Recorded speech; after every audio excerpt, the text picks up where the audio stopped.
അല്ല ശ്രീമതി ഇത് എന്ത് ചെയ്യുക? ഞാൻ ഇനി മാറാല തുടയ്ക്കുക, പക്ഷെ പോകുന്നില്ല. അതാ പെയിന്റിനോട് ഉണങ്ങി പിടിച്ചിരിക്കുക, തുടച്ചാലൊന്നും പോവില്ല. ആ പിന്നെ എനിക്കിന്നൊരു കോൺഫറൻസ് ഉണ്ട്, ഞാൻ അല്പം താമസിച്ചേ വരും. വരട്ടെ. സർ. എന്താ? ക്ഷമിക്കണം, എനിക്ക് ഈ ജോലി തുടരാൻ ബുദ്ധിമുട്ടുണ്ട്. വാട്ട്? ദയവ് ചെയ്ത് എന്നെ പോകാൻ അനുവദിക്കണം. നിങ്ങൾ വന്നിട്ട് 2 ദിവസമല്ലേ ആയുള്ളൂ, അതിനിടയ്ക്ക് എന്തുണ്ടായി? ജീവിതത്തിൽ ഉണ്ടായ തകർച്ച എനിക്ക് മറക്കാൻ കഴിയുന്നില്ല സർ. വണ്ടി ഓടിക്കുമ്പോഴും ആ ചിന്തയാണ് എന്റെ മനസ്സിൽ. വല്ല അപകടവും സംഭവിച്ചു പോയാൽ? ഒരപകടവും സംഭവിക്കില്ല. കഴിഞ്ഞതൊക്കെ ആലോചിച്ച് വേദനിക്കുന്നതുകൊണ്ട് ആർക്കെങ്കിലും എന്തെങ്കിലും പ്രയോജനമുണ്ടോ? നടന്നതൊക്കെ മറന്ന് ഒരു പുതിയ ജീവിതം ആരംഭിക്കാൻ നോക്ക്. സാർ, വന്ന് വണ്ടി എടുക്ക. കമോൺ.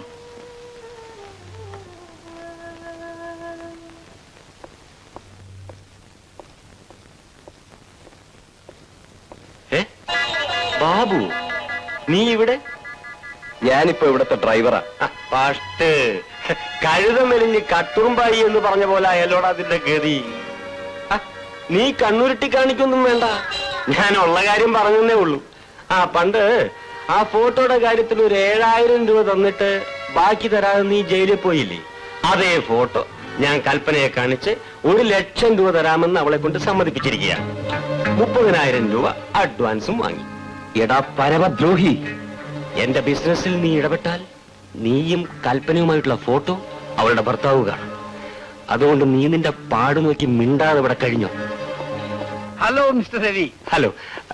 അന്നെടുത്ത ഫോട്ടോകളുടെ എൻലാർജ്മെന്റ് കൊണ്ടുവന്നിട്ടുണ്ട്. കൽപ്പനേ,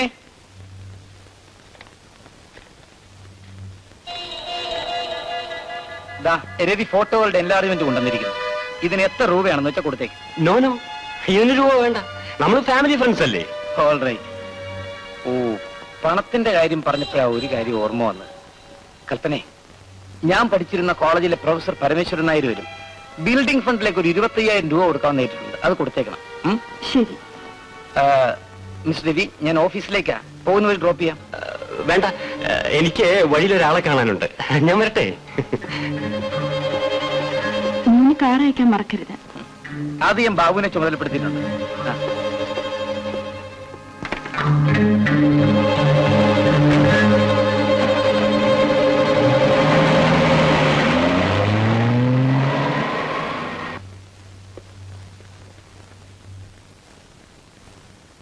മിസ്റ്റർ വിജയൻ. എന്താ? മിസ്റ്റർ വിജയൻ ഇവിടെ ഇല്ലേ? ഓഫീസിൽ പോയി. ഞാൻ പ്രൊഫസർ പരമേശ്വരൻ നായരാ. മിസ്റ്റർ വിജയൻ എന്തെങ്കിലും പറഞ്ഞിരുന്നോ? ഇരിക്കൂ, ഞാനിപ്പോ വരാം.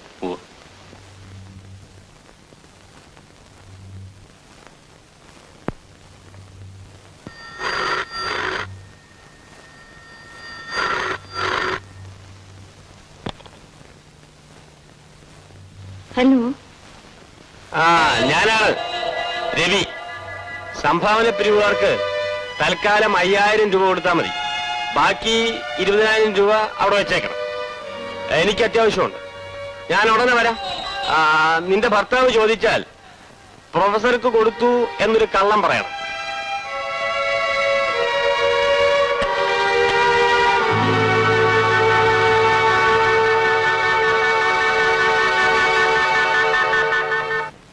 പ്രിയപ്പെട്ട സുഹൃത്തുക്കളെ, ഇന്ന് മിസ്റ്റർ വിജയന്റെയും ശ്രീമതി കൽപ്പനയുടെയും 6ാം വിവാഹ വാർഷിക സുദിനമാണ്. സന്തോഷവും സമാധാനവും നിറഞ്ഞ കുടുംബജീവിതം എങ്ങനെയായിരിക്കണം എന്നുള്ളതിന് ഇവർ നമുക്ക് വഴികാട്ടികളാണ്. മാതൃകാ ദമ്പതികളായ ഇവരുടെ 60ാം വിവാഹ വാർഷിക സുദിനത്തിലും പങ്കെടുക്കാനുള്ള ഭാഗ്യം നമുക്കെല്ലാവർക്കും ഉണ്ടാകട്ടെ എന്ന് ഞാൻ ദൈവത്തോട് പ്രാർത്ഥിക്കുന്നു.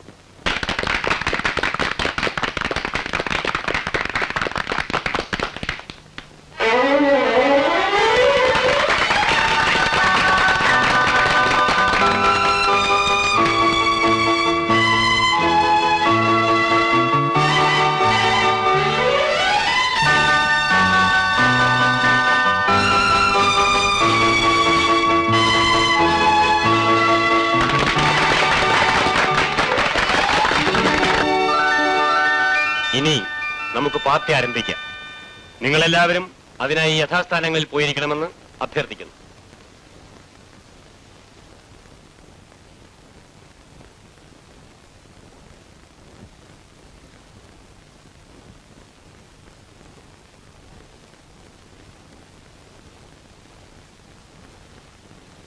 സുഹൃത്തുക്കളെ, അടുത്ത ചടങ്ങ് അല്പം പുതുമയുള്ളതാക്കാൻ ഞാൻ ആഗ്രഹിക്കുന്നു.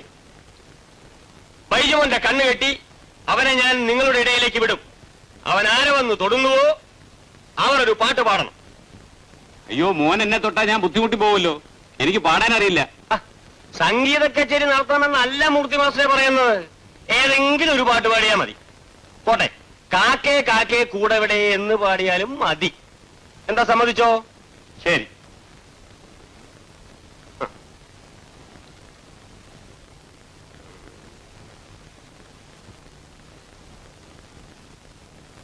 വാമണി, മെല്ലെ മെല്ലെ.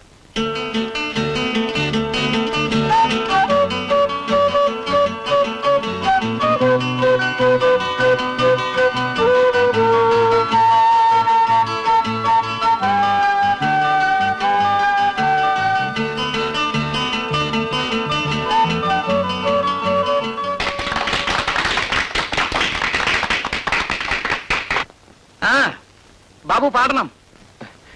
സാർ, ഞാൻ വിജയ, ഈ ചടങ്ങിൽ നമ്മുടെ ഡ്രൈവർ പാടുന്നത് അത്ര ഭംഗിയായിരിക്കില്ല. നോ, ബൈജു തൊടുന്ന ആൾ ആരായാലും പാടണമെന്നല്ലേ നമ്മൾ തീരുമാനിച്ചത്. ഡ്രൈവറും മനുഷ്യനാ. ബാബു, ധൈര്യമായിട്ട് പാട്.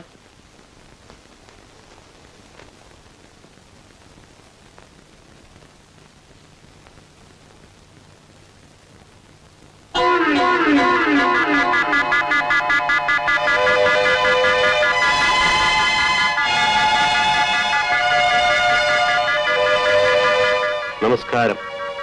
നിങ്ങൾ കൂടെ കൂടെ ഇവിടെ വന്നു എന്നെ വിഷമിപ്പിക്കരുത്. ക്ഷമിക്കണം, ഇവിടെ ഇങ്ങനെ എപ്പോഴും വരണമെന്ന് എനിക്ക് താല്പര്യമില്ല, അതിനൊട്ട് സമയമില്ല. പക്ഷെ രൂപ ഒരുമിച്ച് തരാൻ നിങ്ങൾക്ക് കഴിയുന്നില്ല. അപ്പൊ പിന്നെ എനിക്ക് വരാതിരിക്കാൻ പറ്റുമോ? ഞാൻ രൂപ തരാമെന്ന് പറഞ്ഞില്ലേ? പറഞ്ഞു. പക്ഷെ ബാക്കി നിങ്ങൾ തരാനുള്ള 50,000 രൂപ എനിക്ക് ഒരുമിച്ച് തരണം. വിഷമിക്കണ്ട, അതിനുള്ളൊരു വഴിയും കണ്ടുപിടിച്ചിട്ടാ ഞാൻ വന്നിരിക്കുന്നത്. എന്താണ്? ഇതാ, ഈ പ്രോനോട്ടിൽ നിങ്ങളൊന്ന് ഒപ്പിട്ട് തന്നാ മതി. മിസ്റ്റർ വിജയന്റെ ഭാര്യയുടെ കയ്യൊപ്പുണ്ടെങ്കിൽ എത്ര ലക്ഷം രൂപ വേണമെങ്കിലും തരാൻ ഈ നാട്ടിൽ ആളുകളുണ്ട്. നിങ്ങൾ എന്താണ് ഈ പറയുന്നത്? ഞാൻ ഈ പ്രോനോട്ടിൽ ഒപ്പിടാനോ? ഈ കാര്യം എന്റെ ഭർത്താവ് പറഞ്ഞാൽ ഇല്ല, ഞാൻ ഒപ്പിടില്ല. കരയ്ക്കും പോവില്ല, വെള്ളത്തിലും പോവില്ല എന്ന് പറഞ്ഞാൽ പറ്റില്ല. ഇതിൽ ഒപ്പിട്ട് തരുന്നു അതോ രൂപ തരുന്നു?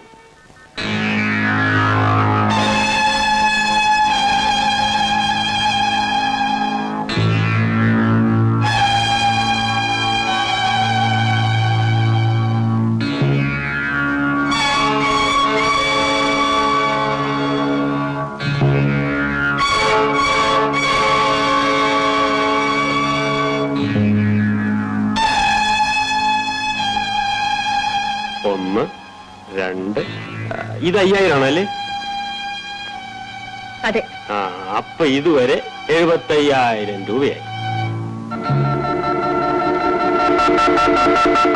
ബാക്കി 25,000 രൂപ ഒരാഴ്ചക്കകം ഞാൻ എങ്ങനെയും തരാം. മേലിൽ നിങ്ങൾ ഈ വീടിന്റെ വാതിൽപ്പടി കടക്കരുത്. അത് ന്യായം. ഒരാഴ്ച കഴിഞ്ഞ് എന്റെ ഫോൺ വരും, അല്ലെങ്കിൽ ഞാൻ വരും. അന്ന് final settlement. Okay?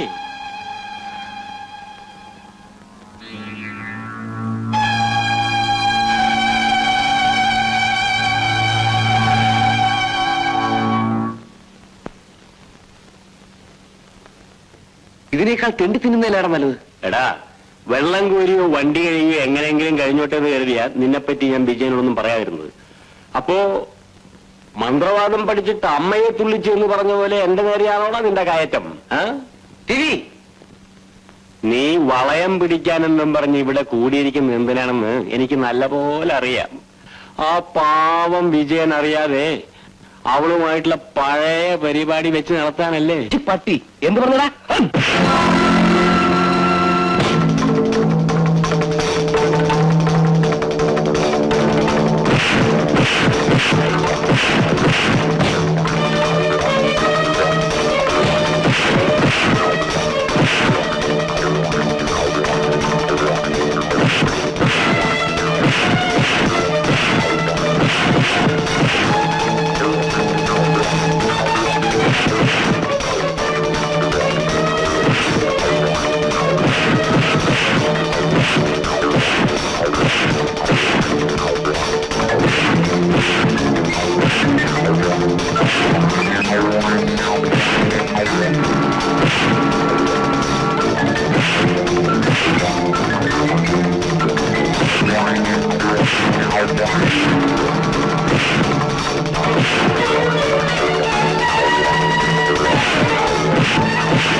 എന്തായത് mister Ravi?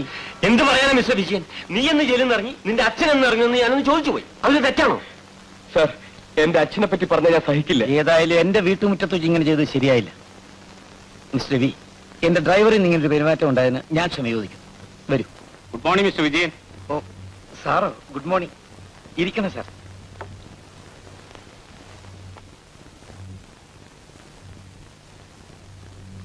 അടുത്ത ഞായറാഴ്ച പുതിയ ബിൽഡിങ്ങിന്റെ ശിലാസ്ഥാപനമാണ്. മിസ്റ്റർ വിജയൻ വരണം. തീർച്ചയായും വരാം. ഞാനൊരു കാര്യം പറഞ്ഞാൽ മിസ്റ്റർ വിജയന് വിഷമം തോന്നരുത്. എന്താണ് സാർ?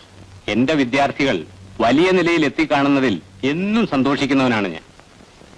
വിജയൻ ഇന്നീ കാണുന്ന പൊസിഷനിൽ എത്തിയത് കൊണ്ട് മാത്രമല്ല, നിങ്ങൾ പഠിക്കുമ്പോഴേയുള്ള സ്വഭാവശുദ്ധിയും പരിശ്രമശീലവുമാണ് എന്നെ ആകർഷിച്ചിട്ടുള്ളത്. ജീവിതത്തിൽ നാം കൂടുതൽ ഉയർച്ചയിലെത്തുമ്പോൾ നമ്മളുടെ വാക്കുകളും പ്രവൃത്തികളും അതേ നിലയിൽ തന്നെ ആയിരിക്കണം.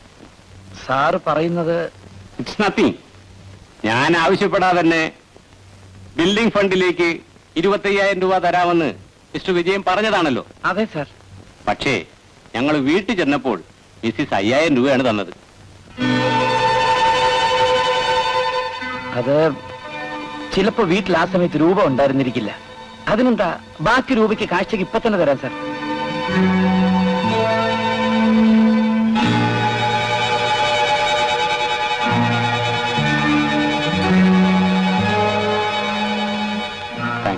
ഞാൻ പറഞ്ഞതിൽ മിസ്റ്റർ വിജയന് വിഷമമൊന്നും തോന്നരുത്. ഒരിക്കലും ഇല്ല സാർ. വരട്ടെ.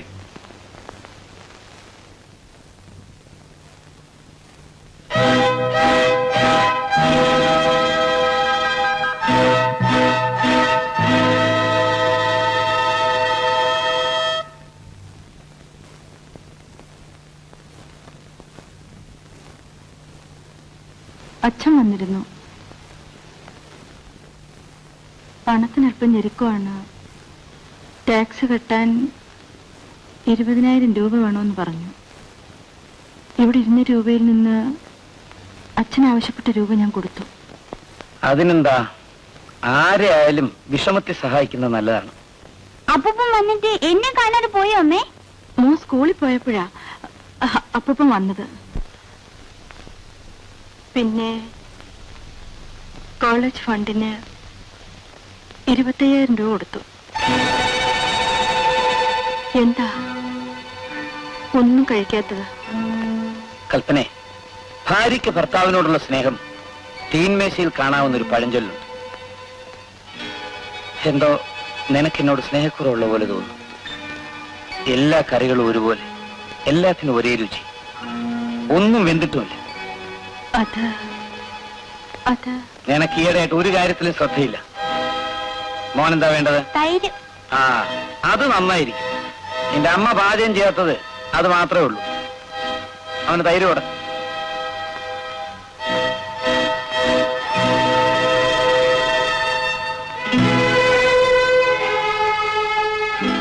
അമ്മ എന്താ കഴിക്കാത്തത്? ഒന്നും ഇഷ്ടപ്പെടാത്തോണ്ടാണോ? അല്ല മോനെ, അമ്മയ്ക്ക് ഇഷ്ടപ്പെടാത്തത് അമ്മയെ മാത്രമാണ്. മോഹത്തിന് പഠനേരമായോ? ഇല്ല, ഇപ്പൊ വന്നേ. ഇരിക്കും. ഞാനേ ആ PWD ഓഫീസ് വരെ ഒന്ന് പോയിരുന്നു. കൽപ്പനയ്ക്കും മോനും അസുഖമൊന്നുമില്ലല്ലോ? ഒന്നുമില്ല. പിന്നെന്താ വിശേഷിച്ച്? ഞാനൊരു കാര്യം കേട്ടു. അതിന്റെ സത്യാവസ്ഥ ഒന്ന് അറിയാമെന്ന് വെച്ച് വന്നാ. എന്താ? അമ്മാവന്റെ ബിസിനസ്സിന് എന്തോ കുഴപ്പമുണ്ടായെന്നും പണത്തിന് അല്പം ഞെരുക്കത്തിലാണെന്നും കേട്ടു. മോനോട് ഇത് ആര് പറഞ്ഞു? പറഞ്ഞത് ആരും ആകട്ടെ, കാര്യം സത്യമാണെങ്കിൽ അമ്മാവൻ ഒന്നുകൊണ്ടും വിഷമിക്കണ്ട. അമ്മാവനെ സഹായിക്കാൻ ഞാനുണ്ട്. വളരെ സന്തോഷം വിജയ. ഈശ്വര സഹായത്താൽ എനിക്ക് യാതൊരു വിഷമതകളുമില്ല. എന്റെ എല്ലാ ബിസിനസ്സുകളും കഴിഞ്ഞ വർഷത്തേക്കാൾ ഇരട്ടി ലാഭത്തിലാണ്. ഞാൻ കേട്ടത് ചോദിച്ചെന്നേ ഉള്ളൂ. വിഷമമൊന്നും തോന്നരുത്. അത് ചോദിക്കാൻ നീ കടമപ്പെട്ടവനല്ലേ? പിന്നെ നിന്നോട് ചോദിക്കാതെ ഞാൻ ഒരു കാര്യം ചെയ്തിട്ടുണ്ട്. എന്താണ് അമ്മാവ? നിന്റെ മകന്റെ പേരിൽ കഴിഞ്ഞ മാസം 100 ഏക്കർ റബ്ബർ എസ്റ്റേറ്റ് മലബാറിൽ വാങ്ങിച്ചിട്ടുണ്ട്. അത് അവളോടുകൂടി ഒന്ന് പറഞ്ഞേക്കണം.